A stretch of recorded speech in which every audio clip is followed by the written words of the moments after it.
Hello, and welcome to the Chronic Health Collective. This is a space for gentle beginnings and real change. Here, compassionate coaches, seasoned guides walk beside you as you reclaim your energy, your nature, your nervous system, and create healing from the inside out. If you're longing for steadier health, more authentic connections, and a life that feels like it actually fits you, you're home. One of our favorite parts of this work is getting to introduce you to the people who quietly changed my life behind the scenes. And today is one of those days. I'm welcoming my friend and fellow spiritual healer, Kaile Dutton. I've watched her growth through her own healing, stepping into her art in powerful new ways that offer guidance in lands like truth and kindness all at once. You're going to love the way she sees healing, creativity, and what it means to becoming. And I'm going to go on and I'm going to tell you more because Kaile Dutton is a spiritual healer and intuitive artist whose work bridges energy medicine and expressive art to help others remember their own strength, wholeness, and inner guidance. Her recent recognition on the Johnny Depp sponsored artist program has invited the world to witness more of her creative fire and the depth of emotion she alchemizes on canvas. As a fellow healer and guide, Kaile brings grounded presence and finely tuned intuition and fierce compassion to the people she supports. She doesn't just do healing, she lives it, continually tending to her own growth, health, and resilience so that her work stays clean, clear, and deeply human. Whether she's holding space in a session, like with me sometimes, translating energy into art, or walking beside a friend in their path, Kaile's gift is helping others see themselves more truthfully and lovingly. She is an ongoing season of becoming, claiming her voice as an artist, strengthening her body, spirit, and allowing her guidance to expand beyond the labels into the life of service, beauty, and authentic expression. Thanks for being here. I'm so happy to have you here. Thanks for having me. I was excited that you had asked. Yeah. Yeah. So it doesn't, you would think that those of us in the healing industry, we would get time to, hang out and chill and talk about all the things, but we're busy doing all the things. So tell me, what have you been up to lately? So basically, for me, it's always a one day at a time. It's always a one day at a time. And lately I've been into this understanding of structural flow. I do have paintings I need to be swapping out in my gallery representation over at True Grit here in Middleborough, Massachusetts. So I've been doing that. And just one of the coolest new things that I've been into is I've been offering readings for people because people seek me out as a reader and a healer. And I'm well versed in Akashic. I've been reading tarot and doing psychic intuitive work, medical intuitive work for over 20 years. But as I've been putting more the art, the intuitive art forward, I thought, wow, I really open my channel when I'm behind a paint or make mark making, and I wonder what it would be like to read someone's mark. So I put out this cool thing about make your mark, and just as an experiment, because even when I train people as readers and they kind of come to me for like mentorship or whatever, I always say to them, like, I want you to be able to read a bunch of sticks on the ground by the time you're done because I want you to trust your channel. So I just tried this, and it's getting unbelievable experiences. So that's the thing that I've been kind of putting a lot of energy into right now. I mean, I'm still available for all of the other things, but it's reconnected people to, first, you don't have to say anything when you do it. You're just That is, on paper. and everyone loves that. Yeah, so you don't have to come with a question. You don't have to, like, and I like that, like, especially if you're doing Akashic Records, I feel like people kind of misunderstand sometimes or misuse what the Akashic is for. You really should have very clear questions about, like, your past lives, cycles in your life, things like that. But in the marks reading, you don't have to do anything but express yourself visually on a piece of paper, and just fill the piece of paper with whatever you want. Could be color, could be not. And then I just take a look and I spend a couple days with it. Sometimes I get stuff right away for people. It really, the energy is moving through the marks. And even like, I gave up mediumship for a while because people just got hard. But the mediumship has been coming back through. Just what people are receiving through this has been direction, questions they didn't have to ask that went completely answered, tons of validation in areas where they were feeling completely lost and just did not understand, solidification of timelines, and real direction instead of giving a reading or a healing where after it you don't know what to do. I think a lot of readers read like that. I personally choose not to. I'd rather be like, here's all this interesting information. Now let's help you do things with it so you don't feel like you go home with a notebook and don't know what to do with it. And they're getting that without having to sit in front of me with asking anything. So it's pretty cool. Yeah. So how did you first connect your art with your energetic work? Yeah, that came later for me. I've been an artist my whole life for other people. It's what I went to school for. And I even helped a lot of healers find their visual voice through branding. I don't do that anymore. It's just, I would for the right person, but I generally don't. And I started painting in 2016 for myself for the first time because I had been painting murals and doing things for large companies. I was the lead in-house designer and muralist for Bodeborg Boston. We were the first group to open, the first in America. Wow. And something during that time, I was going through some very, very difficult spaces. Just really hard time with my body. I was undergoing this diagnosis for chronic illness. And I just knew that if I didn't put that energy somewhere that had nothing to do with work, that I was probably going to have a nervous breakdown. So I started painting in my kitchen. I started painting in my bathtub. And I found a meditative space in abstraction work. Because I primarily had not been an abstract artist, always loved it, but didn't really do it because I was painting realism or doing realism stuff for other people. And I've had a lot of people say to me, why aren't you doing soul portraits? Why aren't you doing, aura readings for other people? And I was like, that's a lot of pressure. I don't want to draw people in spirit. No. it just, I felt crushed as an artist to do that. So then I would say in the last couple of years, because all I had really in a lot of ways due to my own personal journey was my art. And I could fit when I didn't feel well. I could pick up a brush. I could paint. I could make marks. I had enough energy to do that, even if it was just a couple of quick, swashes. Mm-hmm. In one of the first gallery showings that I ever did of my work, I had people stand in front of those paintings and tell me they were having energetic experiences. One woman had a full-on meditation experience within 5 minutes that she was standing there. I have collectors now who collect my work who are womb healers, and they have had clients meditate with the paintings, and they have become pregnant. Stuff lightly because I think it's very dangerous to make really strong claims because everybody's different, but I thought I have something here. And then I had people meditate with the paintings, and they were having, I ran meditations with paintings. They just didn't know what the paintings were until they sat in front of it, and I unveiled it. Yes.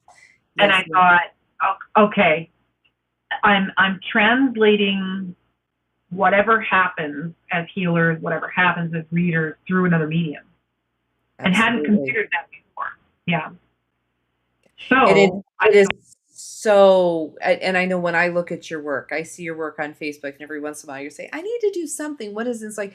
And I have words, I have feelings, I have emotions that just jump right off that screen. It's like, oh, girl, you gotta say, because your art does speak. And I think that sometimes we forget that about a lot of other art. When it gets so mass produced, we lose that feeling and that charge that comes from just that initial just flare, what it is.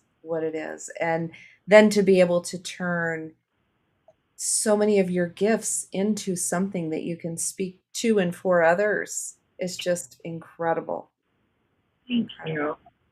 So Yeah, it's been unfolding for sure. Because there's, I walk the path of embodiment. There's priesthood in my experience, and that's, being birthed through not claiming it and just deciding I am one. There's a lot of things that go in. Like, I just feel like the last 10 years have been the longest dark night of the soul I've ever experienced. It's extremely humbling. And the things that call you, you think, why would I go that path? But when things come into your zone and that you can't unsee, you just think, all right, well, I'm going to follow this. And I think through the whole thing, including the art in the practice of all the things that I do as an energetic healer for people, for me, I'll tell you, it's teaching me to follow my intuition in a very different way for self. And I'm super grateful for that. And I think that that is so important that people do hear that. There's all kinds of noise and chatter, and I'm forever talking about calming the noise, getting in touch and in tune and tuning into yourself. But I think that people really, really need to hear that and embody that they've got to quiet the noise. They've got to find a calm. And whether that is through, looking at your artwork and doing meditations with you, or beginning their own practices, they need to do something. Mm-hmm. Absolutely. I think that's the power of what, I'm personally trying to build in the art practice, but in the art world, I'm trying to bridge the gap between people who appreciate art or don't identify as an artist, but understand that they need emotional relief. They need transformation, and they need to be able to do it in ways where they don't feel like they always have words, but the words find them. They find the words through this. And even in my own practice, like, we were both trained as theta healers, and even though I don't know that I can call myself that, because wherever I go in that healing realm for people is very different probably than what Vaya shows people. But, there is something about the language of art and music that transcends verbal language, and it reaches people in a different place. It teaches you to feel again. And how hard is it for people to feel safe in sensory, in emotion, in everyday feeling? We squeeze it up. We bottle it down. Oh yeah, we are controlling our control. Don't say this. Don't think that. Don't cross your T's this way. I mean, we've really gotten into, and I know. Yes, when people come to us and they don't necessarily, they know they need something, but they don't know the right question to ask or the right word. And that's why when I saw that you were putting out the mark work, just having people just present and let you, I mean, I look at it from being a crocheter. It's like handing me their ball of yarn that's all tangled, to help them to really get into those little intricacies and discover what more it means. And I think that it would be so meaning to someone that, yes, when we use tarot, we use any of those other things, we're using from them. I mean, they're the initiator. We don't just walk through the world and see and hear things and know who they're about. Yeah. But I think that would just really bring people on board to have that deeper connection into creating what they need to hear from you through that representation. I think it'd just be so cool. So incredibly cool. Yeah, and I feel like this is a very forgiving way to do shadow work. I'm very big into inner child work. I'm very big into subconscious patterns. I'm very big into, embodying your truth, your self energy. What is your truth? Defining that for self, bringing yourself back into a place where you can trust what you're experiencing versus all the gaslighting that we're continuously around. And there's something about doing things the way that I have combined this tool bag to do. And I had a client sign on with me for 6 months. No, three months. So 1 week we did energetic work, clearing and digging and just tracking things through space and time and genetics and doing the clearing that way. And then in the following week, we do an integration session with art in the studio. So I'd rent a studio space and she would come and with me and I would channel projects for her. you know?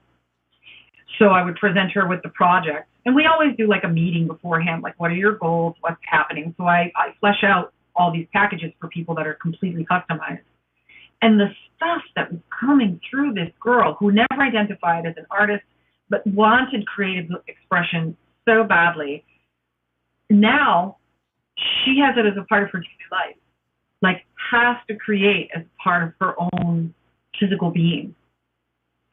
It's incredible. The healing that came through, the awareness that came through, the transformation that came through for her. I mean, I just kind of stood back and thought, okay, we really have something here. You know, this is real.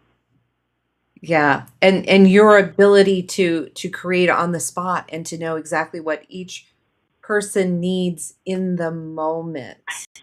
Yeah. You know, that I think is just so incredibly important to be able to identify and to view that. And I think it is important. Yeah, I do think that people always ask me, what makes you different? And I think actually I never really could answer that question until you just said that, because I actually really am good at that. I can see and help people interrupt patterns in the moment through verbal language, through watching their energy, and through scanning the wide world of whatever is in the psychic realm of things. You know, and I can flow in the moment of that, and I can pivot real quick with someone. I never really considered that until you said that, so thank you. Oh, you're welcome. You're welcome. At that, let's take a pause here and we'll go to our first commercial break. Got it.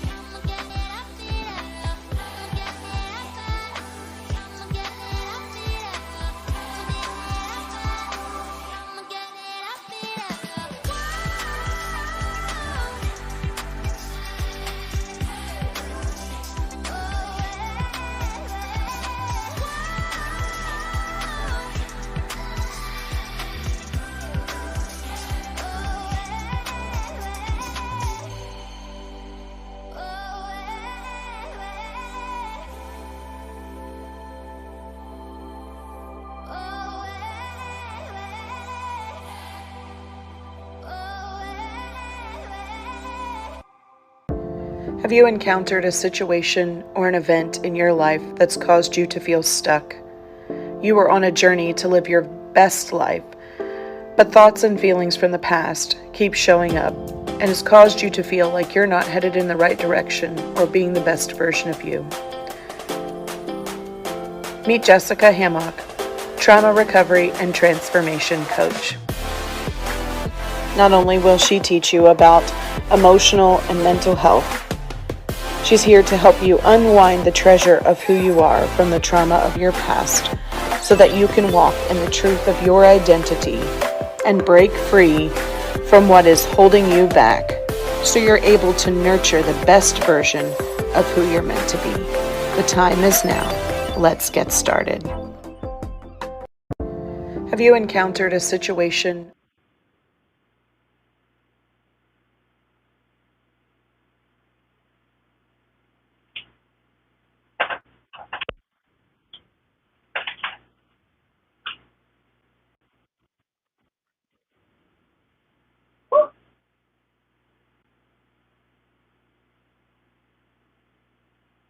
Ding it. And I'm back. Ah! Oh, technology is wonderful when it works.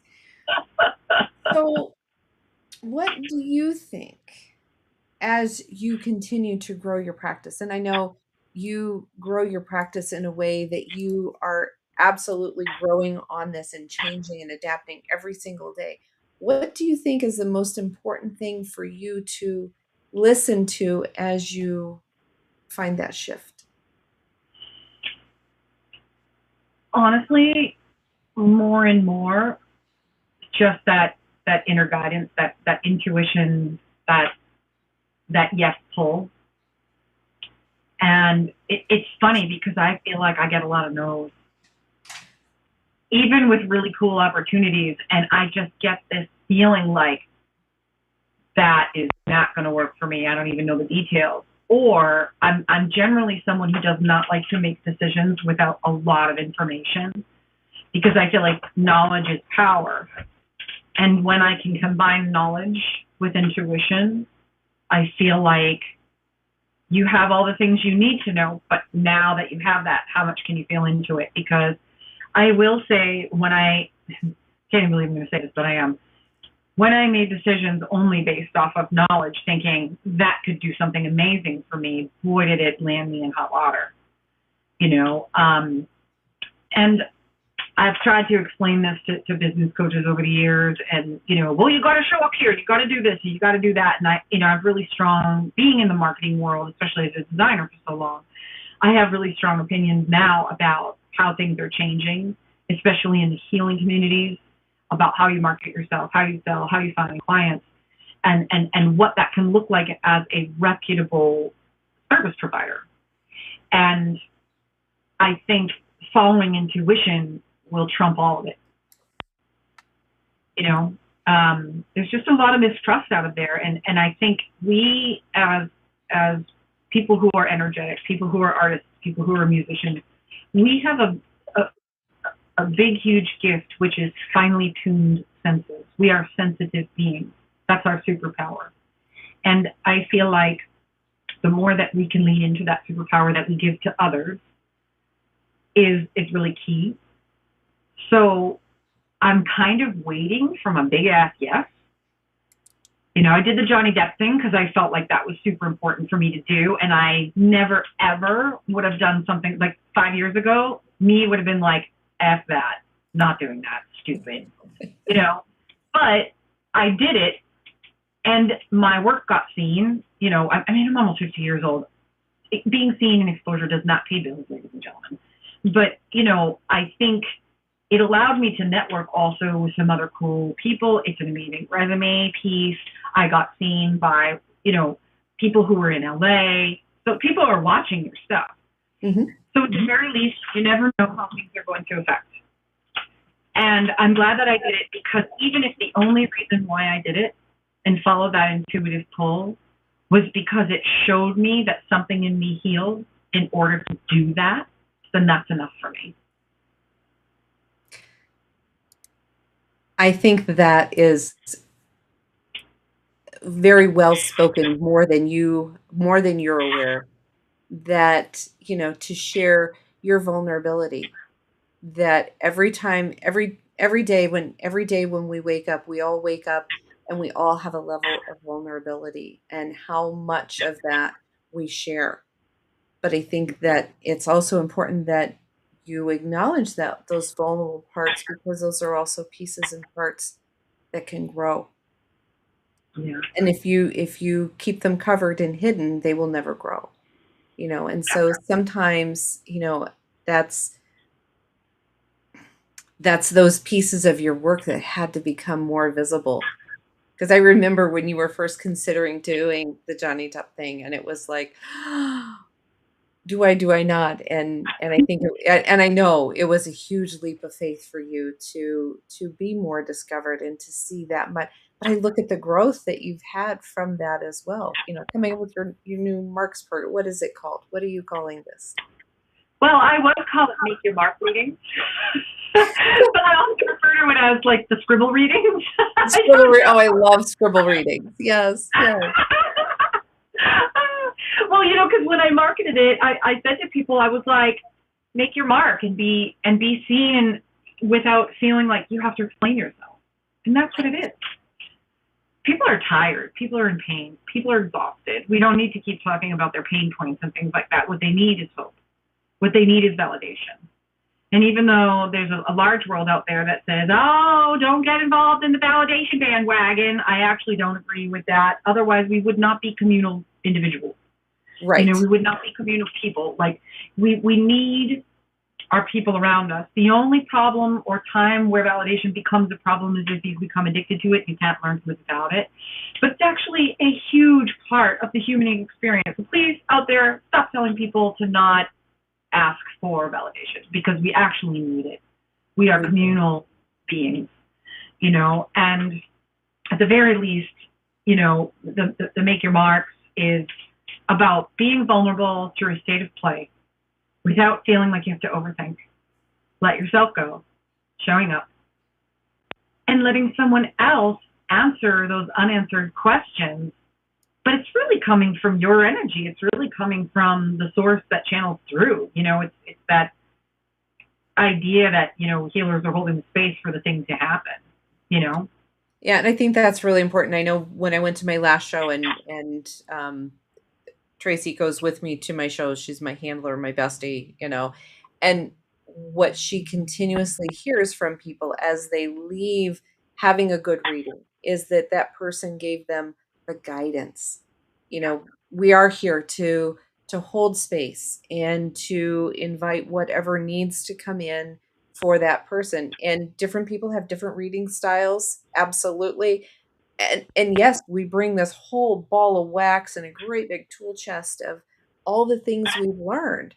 You know, a lot of it is life experience. We've, you know, you and I both have had some formal training through theta healing, and we've also taken other classes. I even took the toe reading class. I don't profess to be expert in it, but I expanded my horizons and I looked at it and said, "Oh, that's more than I care to carry at this time."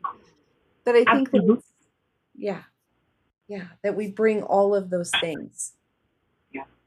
It's fun having a large toolbox. I have always customized things for people. I don't believe that healing is one size fits all. I mean, I started as a Reiki master teacher, and I spent quite a few years. I did not do weekend warrior classes. That is not what I believe in as a teacher and someone who wants people to feel like they have a good grip on the information that's being transferred, you know, to them and through them.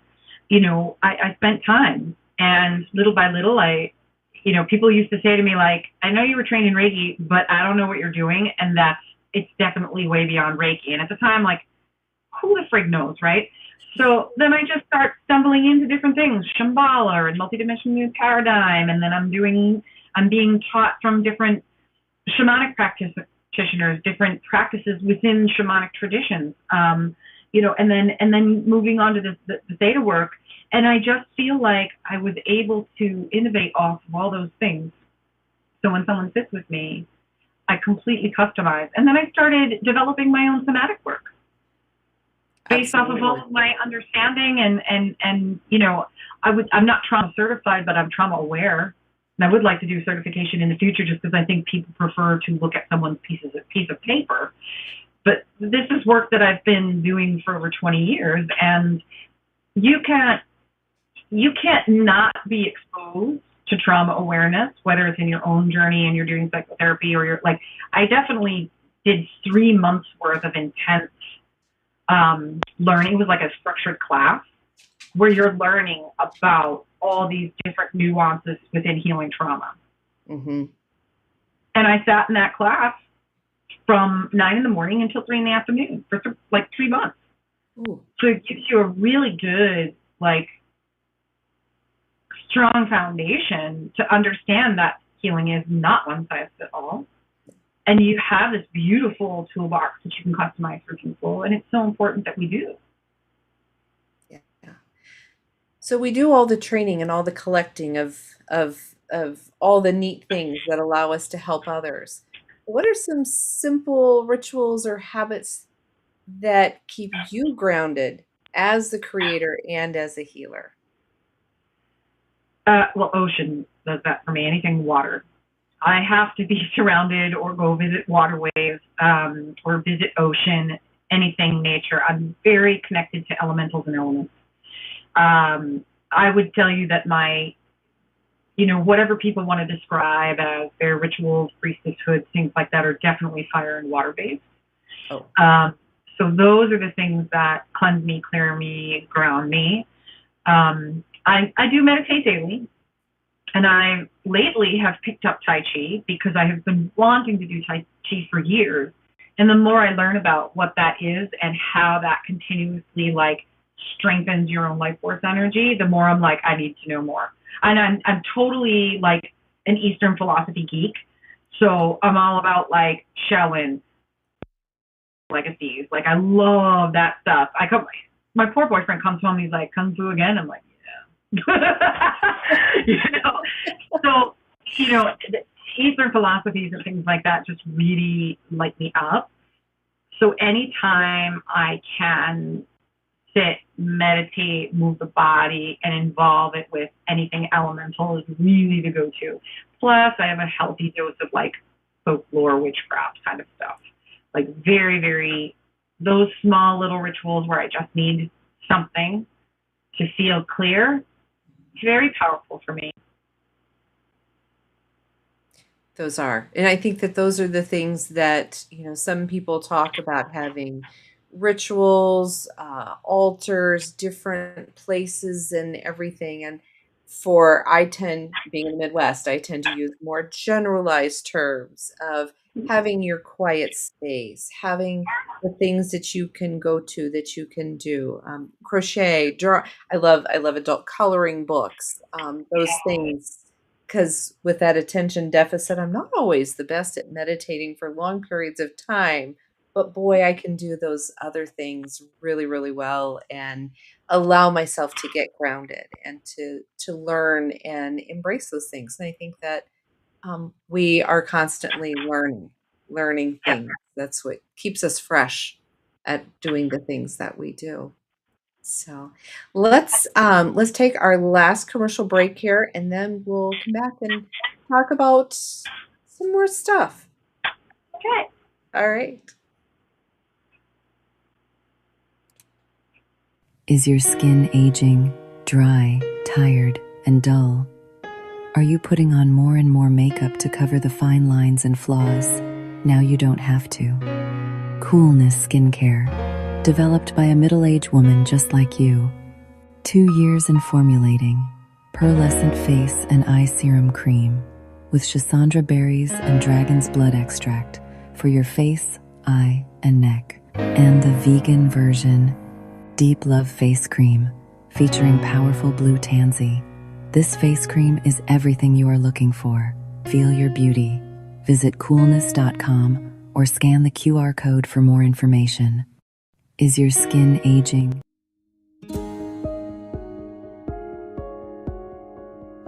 She looks like she has it all together, but inside, she's exhausted, disconnected, and asking, is this really it? I'm Amanda Beth. I help visionary women shift from burnout to embodiment, from survival mode to soulful success. Through intuitive healing and aligned strategy, I guide them back to their power so they can lead with clarity, confidence, and calm. I was floored at how effective and powerful and insightful everything was in this journey. She is amazing, and you should absolutely do it. This isn't about pushing harder. This is about rising with purpose, prosperity, and peace. And we're back. Okay, so what have we not covered today? What do people need to know? Like, I don't know, I always feel like people ask me the silly questions like, what do people need to do to start their own practices? What's your take on that, or anything like that? I think if people are looking to start their own healing practice as, well, I guess we could ask it this way. Do you mean as a practitioner or someone who wants to heal themselves? I think that as people are healing themselves, they do become somewhat of their own practitioner, but I think there's more people who are ready to really start taking a journey on themselves and maybe not feeling like how they pick someone to help them with this. Yeah. I think that that's a really good question because, in this day and age, I feel like the healing world has become extremely saturated. And it's hard to cut through the noise. There's a lot of performance spirituality out there. There's also a lot of people, I believe in capitalism, charge what you want, but I don't always find that the value is there via the pricing of things. And I'm having people come to my practice saying, like, this is what I did and this is what I paid and I got no results and I just like coughed. Like, I don't know who you're attracting those clients, but can I have some? So I think if you're starting your own healing journey, the one thing I would want to say is, A, you don't have to relive every second of your trauma in order to heal. Healing. Amen. Amen. It can be simple. It doesn't mean it won't be emotional. And I think therein lies the distinction where some people come and they're afraid they're going to have to relive a trauma. And that's one of the reasons why I think it's very important to be trauma informed when you're doing work like this, whether it's hands-on, multidimensional, it doesn't matter. Because if someone has a healing response and that scares the shit out of them, then you need to know how to flow within that and give the proper support or know when it's time to call someone else in to help ground this break. You know, so know that it can be simple and you are in the driver's seat. If something does not feel right and you have worked with a practitioner or you're going to work with a practitioner or if you've been solicited by a practitioner, most of us don't solicit you, just saying, and it doesn't feel right, I'm going to ask you to trust your gut. You always have the power to say, no, that doesn't work for me. Hey, can you explain that? I really encourage people who are choosing to work with a practitioner that you work with someone who you feel safe in asking questions. You feel safe in saying, I'm not sure that this is working for me. Can we re-examine it from another lens or re-attack it from another level? Because it's your body, it's your mental health, it's your spiritual health, it's also your physical health. So those would be the first things that I would say. You know, and honestly, don't be afraid to vet someone. I know that there aren't a lot of ways maybe to vet healers, but I would say when you go for a job or somebody's interviewing you, do they ask you for references? Sure. You know, if you came to me and asked me for references, I'm going to give you the best damn references I have. I'm not going to give you someone who complains. But, you know, I think it's important for you to feel safe in saying, like, I'm going to look at their reviews or I'm going to look, you know, ask them for some references and have a conversation. You don't have to go into any healing relationship blind. And if at any point you feel like there's a line that's crossed, do not be afraid to address that issue and terminate the working relationship, you know, but as you would in any other situation. Yeah, any situation. You don't ever have to feel like just because someone calls themselves a healer, that automatically puts someone like you or I in a position of power. I don't believe that.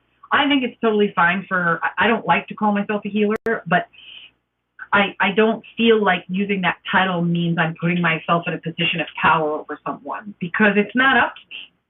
It's not up to me what happens in the session. What happens is up to what you're willing and ready to dive deep and allow us to help you through things that are uncomfortable.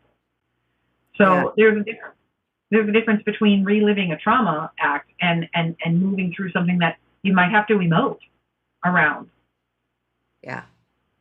You know? Because there are so many things that come into the healing space that I think are often overlooked as being something that needs healing. You know, time helps, but just time alone oftentimes doesn't do it. Yeah. I think sometimes we need hand-holding. Yes. We do. I need some hand-holding. Just somebody that says, yeah, I get you. I've heard you. I've been there. You know, I haven't worn the exact same shoe size, but I've been similar roads. And I think that is important, and to have that ability to find people where they are going to fit into your path. And I guess maybe that's it.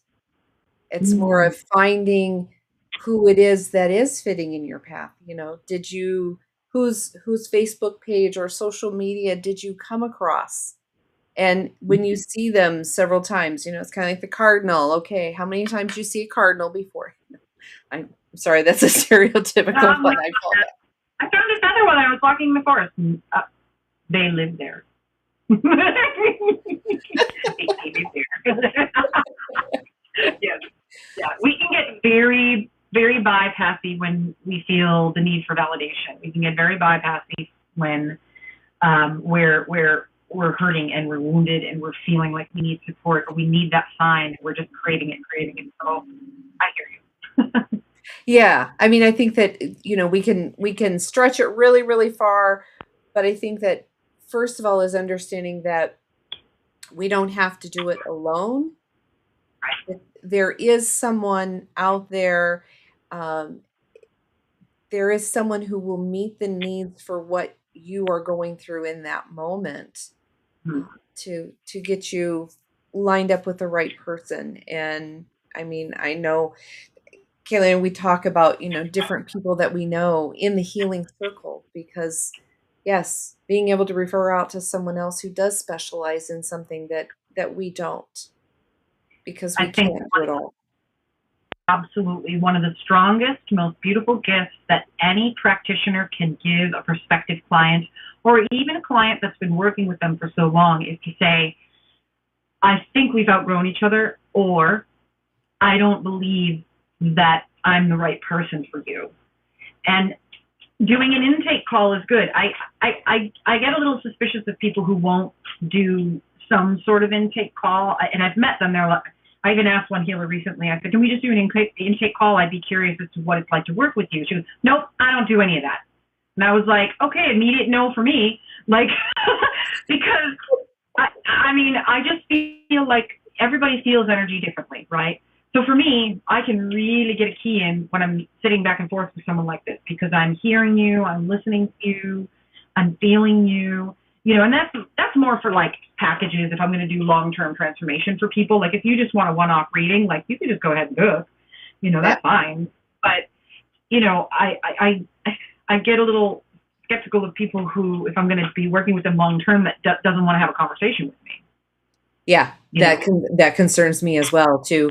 Not that they're hiding or the people who can only tell you about their certifications. They can't tell you about their experiences or, and there is a lot that goes into how we put ourselves together. How, do we use the term reader versus healer versus practitioner? And unfortunately, so many of those, the lines blur. They blur as to what you need. And I think the biggest thing is you need someone who's going to be honest. 100%. I have unfortunately seen a lot and heard a lot in the time that I've been in industries where people do use those positions and manipulate and have maybe said some things that could have had truth to it, but were used in ways that kept someone coming back versus like healing them and letting them go until they need you to be back with you. To the point where I've heard healers say, like, if you don't come and see me weekly, you're going to die. That actually happened. No, it happened, and it's a bummer, and I think it, goes back to what we said, like when you're looking for a practitioner, I think it is hard to navigate and see things, but, you can always ask people's experiences and, it's important to, again, follow that intuition. Everybody has different ways of working and feeling people's energy. I just prefer to have conversations to kind of see what's happening and feel that out.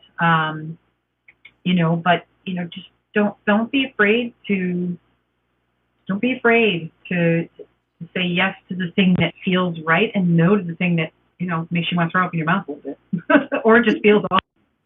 And having those difficult, conversations with clients or prospective clients or even coaches. I've hired coaches and said, whoa, this is not, no. And yeah, you walk when it doesn't fit. And having those clients, it's like, what you're asking from me is not something that I do. I'm not comfortable with.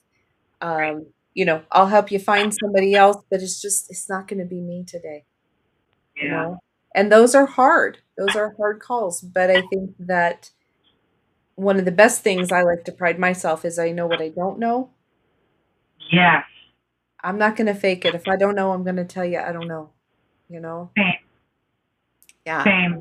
Because I don't want to put anybody in a position, including myself, to, that feels inauthentic, not genuine at all, or could possibly do damage some way, that would, trigger something, or, you open a can of worms and then you don't know how to put back together. It is. I think that that's actually the biggest wisdom. And it's also, even with healers, kind of like I said earlier, we don't know what we don't know. So even in our home healing process, like, we can only get so far sometimes because we're close to it, right? And believe me, people like you and I, we do a lot of healing. We share stories with each other. We're like, so I was doing a healing the other day and I got this. Holy crap. Like, great. But sometimes you'll hit a wall, and that's why there are people out here. Healers, heal thyself. That's such a distorted teaching, because sometimes you need someone. You need someone to hold you by the hand and say, how can I support this process for you right now? What is it that you need? And how can I help you uncover what you feel like you're looking to uncover? And we've had some of those texts, some of those most amazing texts. It's like, hey, how you doing? And it was like, Yep. oh, well, didn't mean to spill the beans, but here's how I'm doing, What happened? Yeah. Every client, I've got the tears flowing. It's like, whoa, didn't know I need to cry about that today. I love it. I think it's so important to remember, we're souls having a human experience, and it's not always fun or attractive. Can you think about a time that you almost gave up on yourself but didn't? Oh. What helped you to stay? I would say there were multiple times over the last 5 years where I closed my business multiple times. I backed away. I only took people through referrals. And there were many factors that involved, that decision. Many factors that brought me to that space. And what kept me going was, first of all, my two bookends.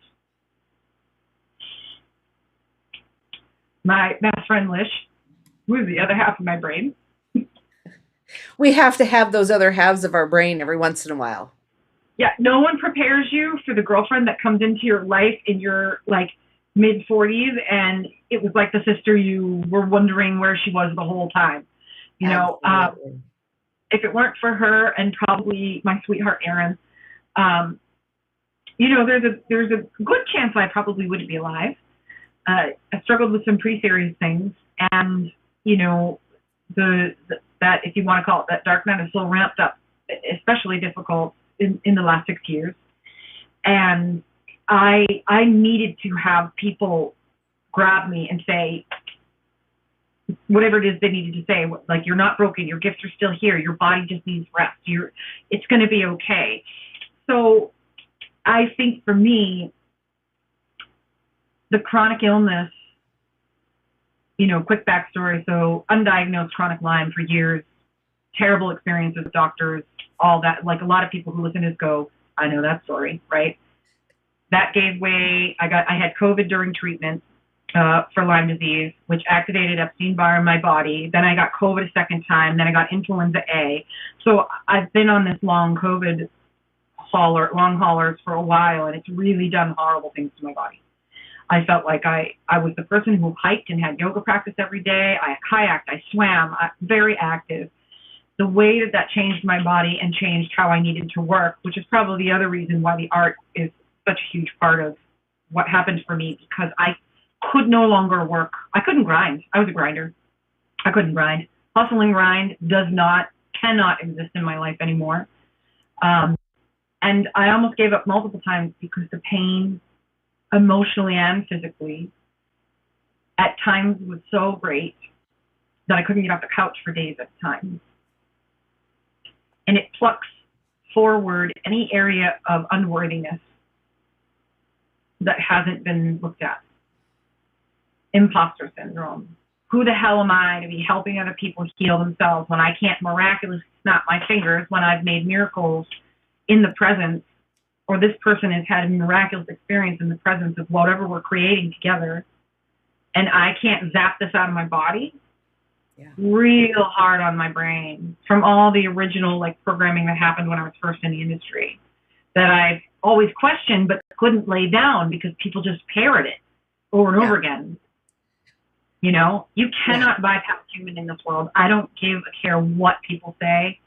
You're here to be human first. Everything else is afterwards. Right.